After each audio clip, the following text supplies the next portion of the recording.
Minasan, konnichiwa. Balik lagi di channel Mimin. Apa kabarnya kalian semua? Semoga kabarnya baik-baik saja. Di video kali ini Mimin bakalan nerusin alur cerita anime yang berjudul K-Project season keduanya. Buat kalian yang belum nonton video sebelumnya, disarankan untuk menonton terlebih dahulu. Linknya ada di deskripsi video ini.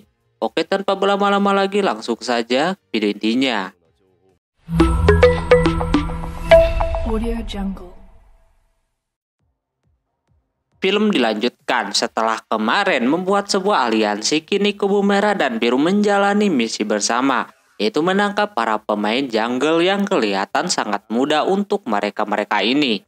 Sebenarnya kubu biru merasa kalau sebenarnya ini harusnya tugas kubu biru, tapi sekarang mereka dibantu sama tim merah. Tak lama mobil pengangkut pun datang dan memasukkan krocok-krocok tadi. Fushimi kelihatan kurang bersemangat seperti itu. Sementara itu Shiro lagi berada di kediaman Raja Emas. Dia sedang merenung di sebuah ruangan sambil menatap foto lamanya. Dia juga dapat buku hasil penelitiannya di masa lalu. Dia dikasih sama si Kusanagi. Setelah selesai membaca, dia keluar lagi dan bertemu dengan anak buahnya Raja Emas. Yang mana maksud kedatangan mereka ke situ pengen dibebaskan, soalnya dia gak bisa ngelayanin lagi. Shiro pun melepaskannya. Kuro mikirnya tadi itu bakalan membantunya, tapi enggak. Katanya itu tugasnya udah beda lagi sama si Shiro saat ini. Mereka biasanya tugasnya ngejagain Selates, bukan bertarung. Di sisi lain, Reishi sedang berada di ruangan Perdana Menteri. Nampak dia sedang bernegosiasi dengan Perdana Menteri. Apalagi sekarang dia yang memegang Selates setelah ditinggalkan Raja Emas. Dia mau minta sesuatu. Dia udah bersumpah kalau kagak bakalan memakai Selates itu untuk kepentingan dirinya sendiri. Terus juga Shiata sangat bosan tidak terlibat dalam membersihkan para krocok-krocok hijau itu. Dia cuma bisa memantaunya saja. Ini udah keputusan si Kusanagi untuk Yatta kagak kemana-mana. Si Ana yang ada di sana sekarang melihat situasinya kalau hijau kini mereka enggak mengeluarkan seluruh kemampuannya. Udah seperti pemanasan doang gitu. Sebelum nanti mereka bakalan ngegas kalinya. Yatta sendiri merasa dengan terbentuknya sebuah aliansi harusnya mereka bisa dengan mudah melawan hijau. Kekhawatiran yang lainnya pun diungkapkan kalau Raja Biru atau Reishi udah kagak bakalan lama lagi. Itu udah disampaikan sama si Shiro kepada si Kusanagi. Jadi ini yang sedang Ana pikirkan saat ini, apalagi sekarang lagi bentrok sama permasalahan Selates. Terus di asrama Shineko mencari keberadaan si Shiro. Ada di mana sampai marah kayak gitu berubah jadi kucing. Padahal Shiro macam biasa selalu diam di atap sekolah, memikirkan kejadian yang sedang terjadi. Namun tak lama ada burungnya si Yukari mendekatinya. Yang tak lain itu si Nagare pengen ngobrol sama Raja Perak. Di situ mereka berdua mengobrol yang berujung kepada ajakan Nagare untuk Shiro bisa bekerja sama. Tentunya dia kagak mau, apalagi rencananya sangat-sangat tidak masuk akal. Menggunakan Selates untuk membuat dunia yang baru. Shiro sang pembuat Selates pun yang pertama kali menggunakan disalahkan karena udah membuat banyak raja di dunia ini. Jadi inilah ujungnya, Nagare bakalan mengubah dunia menggunakan Selates tersebut. Tentunya Shiro kagak bakalan memberikannya, apalagi harus bergabung dan menjalani rencana buruknya itu. Di sisi lain, si Nagare memberitahu sesuatu kepada bawahannya itu tentang misinya yang sebenarnya. Walaupun dia agak sedikit dicuekin juga sama Yukari dan yang lainnya. Dia akan mengambil Selates pada hari Natal nanti. Tempat Selates itu berada di sebuah tower. Dan yang menjaganya sekarang adalah Raja Biru. Semenjak kepergian Raja Emas, kemungkinan Raja Biru kagak bakalan macam-macam sama Selates. Karena kalau kagak bisa menggunakannya bisa berbahaya. Nagare yang dicuekin dari tadi ternyata mereka mendengarkan apa yang Nagare sampaikan. Sementara itu Shiro mengumpulkan kedua raja untuk melakukan rencana selanjutnya. Dia tahu kalau Nagare bakalan bergerak untuk mengambil Selates pada malam Natal nanti. Di situ Shiro enggak mudah untuk membuat kedua raja itu percaya sama rencananya. Bahkan sempat diragukan. Kuro mencoba untuk meyakinkannya kalau Shiro ini ahli strategi dan dia juga cerdas. Shiro langsung aja mempertegas kalau dirinya sudah tahu betul Raja Hijau itu, dari kekuatan ataupun yang lainnya. Tapi Awashima masih penasaran apa yang sebelumnya terjadi sampai Nagare menginginkan Selates. Dia menjelaskan sebelumnya Nagare pernah bertemu dengan Raja Emas, dan saat itu Raja Hijau dikalahkan. Nah, sejak saat itu dia kagak mau bergerak lagi. Namun ketika Raja Emasnya udah meninggal, Nagare kini lebih leluasa menjalankan rencananya. Karena udah kagak ada penjaga Selates yang kuat macam Raja Emas lagi. Kalau sampai bisa diambil berbahaya. Emang Nagare kuat tapi dia bisa dikalahkan. Apalagi ini 3 raja. Ana pun langsung memutuskan untuk membantu dan Reishi juga ikut-ikutan. Tanpa berkomentar apapun. Lalu Shiro memberikan rencananya. Sesudah itu Ana dan Kusanagi udah percaya 100% sama si Shiro. Cuma mereka bingung sama si Reishi yang kagak berargumen dari tadi. Shiro mencoba membela Reishi dengan keadaan dia saat ini. Ditambah dia ngurus Selates yang sangat sulit itu, patut mereka harus bersyukur dan berterima kasih sama si Reishi ini. Setelah itu rencananya pun mulai dilakukan. Mereka udah siaga di tempat untuk menunggu kedatangan musuh. Tak lama Sukuna bersama dengan Yukari sudah maju duluan. Awashima yang ada di bawah cuma bisa sedikit mengulur waktu saja. Di sana Yukari bertugas buat membukakan jalan doang untuk Nagare. Soalnya Nagare kagak kuat lama kalau bertarung. Makanya harus ke intinya saja. Kuro udah percaya dengan apa yang Shiro rencanakan saat ini. Neko pun senang semuanya bisa berkumpul dan bertarung bersama. Kini tinggal menyerahkan semuanya ke teman-teman yang lainnya. Ana juga udah mengisi energinya. Di tengah sedang menjalani rencana dengan mulus, Yukari dan Sukuna berpisah. Lantas ini membuat Kusumi sebagai operasional sulit mengeluarkan jebakan yang udah mereka pasang. Yang lainnya tetap berada di titik waspada saat ini. Mereka mengiranya tim merah bakalan bertemu dengan Sukuna dan Shiro bakalan bertemu dengan Yukari.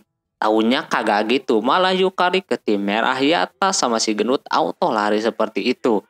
Sementara Shiro yang mau bersiap, Kuro malah kagak percaya diri kalau dia kagak bisa melawan si Yukari. Andai saja dia lebih kuat, Shiro melihatnya nggak kayak gitu. Kuro tetap kuat di matanya, tak lama ada yang datang. Yang tak lain itu Sukuna, lantas mereka bingung tapi itu bocah berani banget.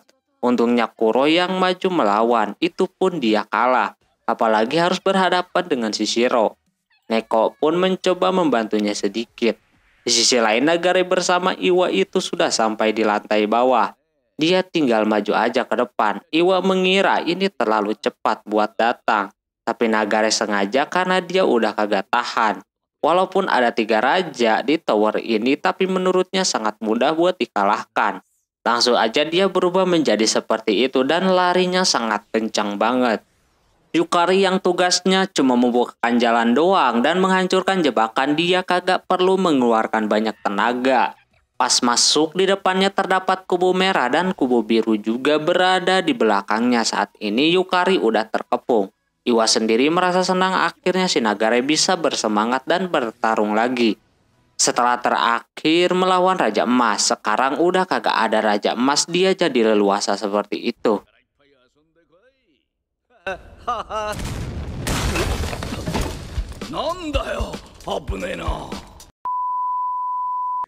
Yukari memberikan kode kalau dia merasa Nagare sudah bergerak. Yukari kagak mau melawan semuanya, melainkan kabur dari tempat tersebut. Sementara Shiro masih disibukkan dengan Sukuna yang kekeh pengen melawan mereka bertiga. Padahal dia udah kalah kayak gitu. Ketika dia benar-benar mau serius duel sama si Kuro, muncullah si Yukari, mengganggu duel mereka berdua. Dia mempunyai alasan untuk menghentikan perkelahian ini, walaupun si Sukuna bersikeras pengen ribut, tapi itu cuma jadi penghambat rencananya. Yukari mengajaknya untuk mundur karena Yukari udah berjanji kalau Kuro itu cuma buat miliknya. Jadi tinggal nunggu waktu aja mereka ribut berdua lagi. Sukuna pun mengalah dan pergi dari tempat tersebut. Di sisi lain Ana dan yang lainnya bakalan menyusun rencananya kembali. Setelah si Yukari dan Sukuna tiba-tiba aja pergi dari tempat itu. Udah saatnya mereka siaga dengan Raja Hijau. Terus Fushimi juga diarahkan untuk menutup darurat tempat itu. Dia pun langsung melakukannya walaupun penjagaan itu kagak kuat. Tapi sebagai pengulur waktu sangat bisa supaya Nagare agak terhambat sedikit. Dia super kenceng banget larinya anjir. Hingga tak lama kemudian datang si Nagare ke hadapannya si Ana. Dia langsung menahannya, tapi itu orang cuma lewat doang. Ana langsung mengejarnya. Ini bukannya pada ribut, malah balapan seperti itu. Apalagi Ana mencoba menceramahi orang itu. Tentunya dia kagak mau dengar dan terus fokus dengan tujuannya. Ana pun mencegatnya dan memberi perlawanan sedikit. Hal itu membuat si Nagare terkejut sama raja baru macam si Ana. Lalu Nagare mulai serius seperti itu. Ana mencoba melawannya lagi. Kali ini Nagare lebih cepat larinya dan serangan Ana nampak percuma saja. Sampai akhirnya Nagare terpaksa menabrakkan kekuatannya kepada Ana. Dan Nagare berhasil masuk ke pintu terakhir. Tapi Reishi dengan mudahnya menahan serangan tersebut dan Nagare kenok gitu aja. Shiro langsung ke tempat Strates itu berada. Sebenarnya si Reishi tinggal menghabisi si Nagare. Cuma lama banget anjir, pakai ada acara ngobrol segala. Nagare yang kekuatannya terbatas itu karena dia sebenarnya udah meninggal. Dan itu jantung buatan yang dirancang sama dia sendiri. Makanya udah kayak baterai gitu. Setelah lama ngebacot ria, akhirnya si Nagare menjelaskan kalau dia muncul sekarang membukakan jalan karena ada orang lain yang bakalan menyusulnya. Dan hal itu benar, muncul pedang di atas sana. Dan seketika Yatta yang mau menyamperi si Ana tiba-tiba aja ada kabut entah asalnya dari mana. Terus terlihat ada yang lewat macam seseorang gitu. Fushimi juga kagak bisa mendeteksi tiba-tiba aja ada raja di sekitar mereka saat ini. Yang di atas juga dibuat bingung dengan situasinya, semua di luar rencana si Shiro. Reishi udah tahu siapa yang datang, yaitu Raja ke-6 Raja Abu-Abu yang tak lain itu si Iwa anjir, diem-diem raja. Diceritakan setelah kejadian Kagutsu yang mana kota benar-benar hancur lebur. Di sana menyisakan Iwa sendiri, dia berteriak mencari orang yang masih bertahan. Tak lama kemudian dia melihat ada seseorang anak yang tertimpa batu, yang kayaknya itu si Nagare. Pas dia tolongin nampak dia sudah tertusuk batu dan tidak bernyawa. Namun tiba-tiba aja tubuhnya menghijau dan muncul pedang hijau di atas langit. Kembali ke pertempuran, Fushimi melihat pedang raja kini menjadi 5, tapi yang hijau udah meredup seperti itu. Reishi dan Iwa terjadi adu mulut di sana. Reishi mencoba menebak-nebak apa yang terjadi pas kejadian Kagutsu itu. Iwa langsung mengambil si Nagare kembali dan kembali diselimuti asap tebal. Ana langsung menyerangnya tapi masih bisa ditahan. Shiro juga mencoba melindungi si Ana di sana. Hingga akhirnya Reishi juga yang dipusingkan sama si Iwa ini, yang terus-menerus mendapatkan serangan tembakan dari si Iwa. Reishi juga sesekali menyerang tapi berasa percuma aja serangannya, kagak ada yang kena. Tak lama ada helikopter datang. Reishi memberitahu kalau aja si Iwa ini menggunakan Selates untuk keperluan kagak berguna bakalan bahaya. Tapi itu orang nampak kagak peduli, bahkan dia bisa mengendalikan Selates tersebut. Lalu Reishi pun dibuat lemas begitu, lalu diberi serangan terakhir kepada si Reishi. Dia bisa menahannya tapi pedangnya patah. Beserta pedang rajanya kini makin parah lagi. Ledakan pun terjadi. Entah apa yang dilakukan si Shiro, Selatesnya dicuri dengan sangat mudah di sana. Fushimi merasa senang ketika misi mereka gagal. Shiro langsung terdiam, kagak tahu lagi dia harus bagaimana. Apalagi merebutnya kembali harta peninggalan Raja Emas yang dibikin cukup lama sekali. Ana masih belum menyerah, masih ada waktu untuk mengambilnya kembali. Tapi tim merah merasa rencananya itu gagal total, harusnya mereka menghadang si Raja Hijau. Tak lama datang Fushimi yang memprovokasi kalau membentuk aliansi itu sangat kagak ngaruh sama sekali. Dia tak marah-marah karena mereka sudah berjuang keras. Ya kayak dia yang diam terus. Apalagi memikirkan rajanya yang habis duel sama Raja Abu-Abu. Fushimi pun pergi, dia seperti akan merencanakan sesuatu gitu. Terus dia ke tempat sisi Reishi, banyak orang yang terluka juga di sana. Reishi mengakui kekalahannya. Dia cuma menyuruh Fushimi untuk tetap mengikuti rencananya Shishiro. Tapi orang itu seperti kagak mau. Apalagi dia berpikiran dengan Reishi yang menjaga Selates harusnya dia menggunakan buat ngebikin dunia baru. Tapi Reishi sendiri enggak kayak gitu. Dia menyilahkan si Fushimi ini untuk pergi dari klannya kalau kagak suka sama tindakannya. Dari awal Reishi udah tahu kalau Fushimi kagak suka sama aliansi ini dan dia emang pengkhianat dari dulu. Pindah-pindah klan mulu, alhasil dia sakit hati digituin, lalu keluar dari klan tersebut. Setelah itu Awashima menelpon Kusanagi untuk menanyakan si Fushimi yang keluar dari klan.